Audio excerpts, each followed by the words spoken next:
గొప్ప ప్రయాణాలు ఒంటరిగానే ప్రారంభమవుతాయి. ప్రపంచాన్ని మార్చే ప్రయాణం చాలాసార్లు ఒంటరిగానే మొదలవుతుంది. లంకకు వెళ్ళే ఈ మహాకార్యానికి ఎవరూ హనుమంతుడితో పాటు వెళ్ళలేదు. సముద్రం దాటే బాధ్యత అతనిదే. వానరసేన అంతా చూస్తూ నిలబడి ఉంది, ప్రోత్సహించింది, ఆశీర్వదించింది. కానీ ప్రయాణం మాత్రం ఒంటరిదే. హనుమంతుడు భయపడలేదు. నేనే వెళ్తాను, రామకార్యం పూర్తి చేస్తాను అని నిశ్చయించుకున్నాడు. ఒంటరిగా ఉన్న లక్ష్యం పెద్దదైతే ధైర్యం తోడుగా ఉంటుంది. అలా ఒక్కడే మహాసముద్రం దాటడానికి ఆకాశంలోకి ఎగిరాడు. అది లంక వైపు.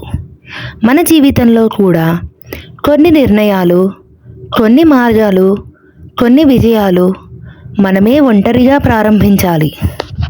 మీరు కూడా ఒంటరిగా ఏదైనా ప్రయాణం మొదలుపెట్టారా? కామెంట్లో నేను సిద్ధం అని రాయండి. లైక్ చేయండి, షేర్ చేసి మరొకరికి ధైర్యం ఇవ్వండి. ఇంకా ఇలాంటి ప్రేరణాత్మక కథల కోసం ఫాలో అవ్వండి. జై శ్రీ హనుమాన్.